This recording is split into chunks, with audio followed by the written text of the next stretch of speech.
the release of Liino, we're finally seeing the electric team and nature team get their limited support. And obviously with arcane being the strongest nature main damage dealer, or a nature enabler I guess, she had further gained value with the aid of Liino. But more importantly, it will be Yi, which always had some form of issues, specifically with her long setup time. But now with the help of Liino, you are just doing a bunch more damage. Plus with Liino's SP return and low SP cost, it actually helps out Yi's team's damage output a lot. And with all that said, it looks like the game is pointing towards focusing on nature and electric teams at the moment, when previously they are focusing more on heat, cryo, and physical teams. I happen to think once they go through every element one time, we're either going to see a repeat of the whole cycle where they'll start releasing better characters from the heat element, cryo element, or we might just see new archetypes entirely or new direction of the meta. But for now, it's still quite similar though. It's usually a main damage dealer that will slowly get their entire team released in the forms of limited banners. And well, let's just check out how Liino fits in the meta and how things have changed. Use the timestamps for your convenience. Just real quick before we start, if you're looking to be spending money on the game anyways, I've got a pretty good deal for you. Introducing Loot Bar, which is a website I use often for literally just cheaper top-ups for games like Arknights and Endfield. The website's simple. It offers cheaper pricing for the same bundles in the game. You can check how much you're saving right beside the price tag. You actually could save a lot, up to 26% in total if you claim new user coupons using my link in the description. So it's just a deal that you don't want to miss out. Do not worry as well, because it's not too big of a hassle to set up. Simply click my link in the description, register an account if you don't have it yet, browse and choose any bundle including even some custom ones that Loot Bar provides, complete the payment, choose self top up, log into your account. Now this is secured since it is set up as a one-time cloud device, so you don't gotta worry about that. You'll then see your account in-game on the browser, go to the store and click on the bundle you purchased. You'll be able to redeem it right away and voila, you'll have your resources. Then simply log out, your data will be automatically cleared. Of course, you may have some doubts, but I do find Loot Bar 100% trustworthy, given I myself used it for the past year with no issues. It has a high score in Trustpilot too, with thousands of good reviews from customers. Loot Bar is a pretty recognized name these days, and they even have official CD key sales among other services provided for a long time now. You can actually get up to 50% off for popular Steam games like Arknights, so I genuinely don't think you gotta worry about Loot Bar. They've been around the block. If you're topping out anyway, why not give it a try? Use my link in the description, and yeah, you'll support me directly too. I appreciate that, and let's get back into the video.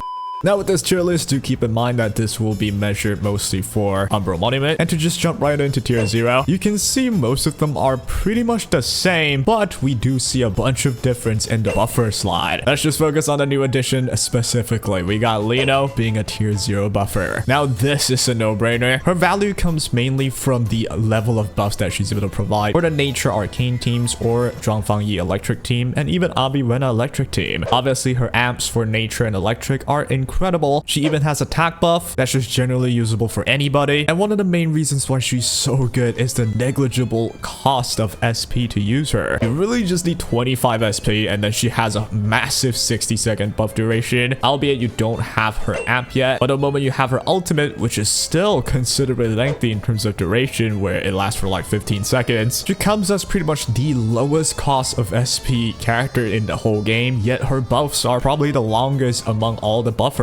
And just with that sole value, puts her easily in tier 0. Like, she's just unmatched. And I think that comes as no surprise though. She's pretty much a recent character that buffs an arcane that's also a pretty recent strong character. Also buffing Yi, letting her damage output be smoother and stronger, which we all know Yi is one of the best characters in the game as well. So obviously she'd be in tier 0, but I do want to focus more on her utility as well. Her attack buff is just usable for anybody, right? Like, no one absolutely hates attack buff with their heart. Plus in the end, her low SP usage is still just so strong where you can technically just use her anywhere, of course to different degrees of success, and there's not really much reasons for you to force her to be out of her electric or nature team. But if you wanted to just use her as a general attack buffer with low SP cost and a strong healer for your team for harder content, you absolutely can, which is why I think she is so safely in tier 0, not just because of her buffs, but also because of everything else that she's providing indirectly, like the low SP usage or just a really strong healing amount and the passive that reduces damage taken as well. A really strong character worthy of tier 0, and I believe she'll be staying for a while. The next change that we see will be Zaihi in tier 0, which might be surprising. But I suppose when you think about it though, Zaihi has been pretty much the cornerstone buffer for a lot of cryo teams, if not every single cryo team. I don't know a singular cryo team that doesn't say they prefer Zaihi, right? They always wouldn't mind Zaihi's really strong buffs as well. Plus Zaihi's strong infliction just helps out pretty much any any cryo main damage dealer under the sun. And now with the addition of arcane in the game, which main DPS arcane actually doesn't quite mind Zaihi at all in the team. Plus the fact that Tang Tang still stands as one of the strongest, if not the strongest, cryo enabler in the whole game. Zaihi is usually partnered with her to form a really strong duo that helps out a lot of characters. And for that reason, you can genuinely consider her at tier 0. You would use Zaihi probably almost as much as you would use someone like Perlica, which is why I think it's fair to put them in here. And that will be it for tier 0. To really just quickly go through the damage and enablers though, they're all the same really. The new arcane is obviously strong as a main damage dealer and an enabler. You see Mifu, which is just consistently strong. Her numbers are not deteriorating at all, even without having more limited supports, which, well, honestly, I think the physical teams has had enough supports and characters being released. Rossi is still strong. Zhang Fangyi got better with Liino. Camille is part of the best Rossi team or part of the best Levantine team as well. And Tang Tang is just Tang Tang. She's never been bad. And that marks the meta of the current Endfield. And yeah, it's safe to say there are a lot more limited characters now here. Though I will say the buffer still has a lot of older and accessible characters, which is what I find really nice. I never really had a problem with team building because, well, there are accessible options like a Zaihi or a Perlica that's just actually really good. And even if they don't bring you the peak numbers that limited dedicated support would bring, they would probably give you accessibility and comfort in gameplay that you wouldn't mind. I can't tell you enough time I use Perlica and Gilberta as a pretty good duo. In like say a Rossi team, even if they're not perfect, they're usable and they're pretty comfortable to use. Now to move on to tier 0.5, this is where we see some confirmation of certain characters. First of all, we see Aviwena. Before she had the expert tag, which now, especially with the help of Liino, I suppose her slot in tier 0.5 is pretty much solidified. I still think she is more skill based than any of the other characters with more punishing criteria where you have to work around. Like with her Thunder Lances, you do have to make sure all of them hit the enemy, which isn't that hard, but sometimes if you mess up, you could be missing basically 50% of the damage because you missed the Thunder Lance. Now with all the bosses, you do have to time her pretty well, making sure the stagger happens and then nuking the boss in one go to instantly decimate the enemy. And sometimes you could just skip a whole phase because of it in Umbra Monument. I'm just happy Aviwena is still strong, man. She's one of my favorites. And yeah, with Liino helping out electric teams, you pretty much see Aviwena also being better now. And something I forgot to mention about Liino is just the electrification that she forcefully apply on the ultimate. It does allow more arts damage suffered on the enemy. All of that is good for someone like Aviwena or any other arts damage dealer, so you won't catch me complaining about that. As for the rest of the damage dealer of tier 0.5, these are the older characters, and one thing that's different would be Yvonne's watch list. I think she had one before, but now she's just easily solidified here. I actually think if you play her perfectly, you could still put her in tier 0, but I do still think Yvonne is definitely more particular. It's because her ult needs you to stand on the same spot and shoot a lot. Sometimes the boss could fly around and it might get annoying, but since the cryo teams have really good supports like Tang Tang, you'll never really catch Yvonne being terrible. So yeah, I think putting her in tier 0.5 is fair enough. The rest of tier 0.5 is pretty much the same characters, but to add a bit on Ardelia, I guess, as an accessible 5-star general buffer, she's still strong, but yeah, she's definitely a tier lower now than tier 0. Before you could make the argument that maybe she could still be up there, but with someone like Liino just straight up saying I cost 1/4 of the SP, Ardelia becomes a character that has more criteria to have to go for. The healing she has requires you to pick out the dollies. The susceptibility that she has that could be really requires you to spend a whole SP with her to consume the corrosion. Not exactly as easy to be used with like a lot of the modern characters like Liino. But is she terrible? Absolutely not. Still a really strong, accessible, free character that everyone should use in like at least a team, yeah? Now to move on from tier 0.5 to tier 1, the only big change we see is Arknight with a watch list now. Arknight is part of the best team in the game actually, with Zhang Fangyi. However, the value of Arknight herself when you read it on paper doesn't sound that ridiculously strong, but one of the underrated parts about her entire kit is just how much combo skills that she could use and how much tempo she has with the SP return. If you play her well, you're able to have a lot of stagger being done to the enemy because of the sheer speed that she triggers everything. Her combo skills just happen so